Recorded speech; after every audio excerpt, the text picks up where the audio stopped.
Welcome. Today we're going to discuss the technique returning storm, its execution, some of the things that can go wrong with its execution, things you should do to compensate, and things you should know about the technique. So let's start with the name, returning storm. It's not returning the storm, even though a lot of people call it that, because how closely related this is to calming the storm. So keep in mind that just because they're similar techniques does not mean they get to share the same name, so it's returning storm. So, reason that's because he comes in with the right, and then it returns. So it's returning storm. Now keep in mind this technique teaches us the circle within the square. So we have a square. If we draw a circle inside that square, we have 4 zones that don't get touched by the circle. These are known as zones of sanctuary. So this technique is also known as the 4-corner technique, because we're stepping to all 4 zones in this technique. The 5th one would be the eye of the storm, which is calming the storm. So that's where you step to the center and you calm the storm before it starts. But we won't get into that, that's for another video. So in this video, let's talk about the first thing that can go wrong. I step to the corner and I turn away from my opponent so he doesn't hit me. But the problem is now if I wanted to go back, it takes me extra time to turn to face my work. So if I do happen to do this at the beginning, continue to exit out. But we decided for whatever reason, maybe we have a closed environment, we can't run away, we need to keep engaging. So when I step, I don't want to turn my body. I just want to create distance. Even if you need to do an extra pull drag with the right, that's okay. But the idea here is to do some weight shifting if I need to, not leaning.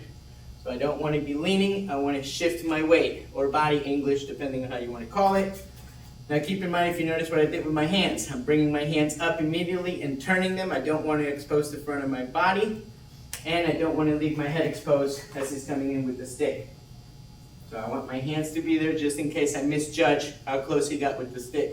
And again, this is where body English comes in, where I can start getting in and out of the way. So, one more time. He steps in with the right. I step to the left rear flank, my zone of sanctuary. I'm still engaged. So now I step to the right front flank and stop this guy before he passes his apex. So let's talk about the apex. So the farthest point of a circle is an apex. If you look at his shoulder, he's starting in orbit like calming the storm. This is why we stop it here, because he doesn't have any power here. I can literally stop him with one finger and he can't really come forward. But once he passes that, even with both hands, it's a lot easier for him to get a lot of power out of that. So we're doing the same thing on the opposite side. I don't want to let him pass that apex, because even with both hands, he's going to be able to move me. I want to stop him at the point where he can't do anything. And the way you want to think of this is crossing talent or cross of destruction, where I'm putting my hands on his elbow, right above it, and I have the wrist. So from here, I'm going to step to the left front flank, which will be my next corner, with my right foot, as I begin to apply pressure with the left and pull with the right. So this is one of those techniques where we get to move us and our opponent at the same time, because there's 3 things we can do. We can move us, we can move them, we can move both. This is where we move both. If you notice what I did now, I left his hand where it's basically straddling the paddle. So I don't want to do that when I do this maneuver. The idea of this is once I get to here, I'm going to move, the arm is past my leg. So if you notice, I'm keeping it really tight and controlled.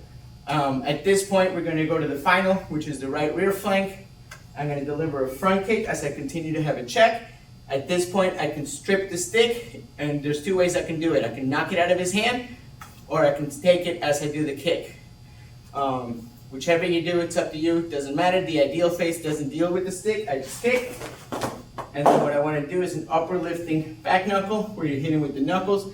So the thing that can go wrong here is you don't bend your wrist enough, and you end up hitting with all the little bones in your hand. Those are going to lose to his face. So make sure you turn it so that it's the knuckles that are making contact, keeping the hand checked, and then I can cover out if I wish. So let's talk about it one more time.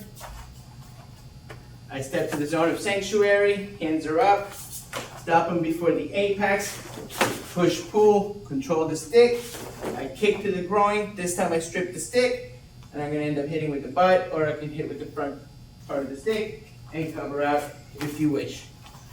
We're going to do it a little bit quicker, and this time I'm just going to strip the stick.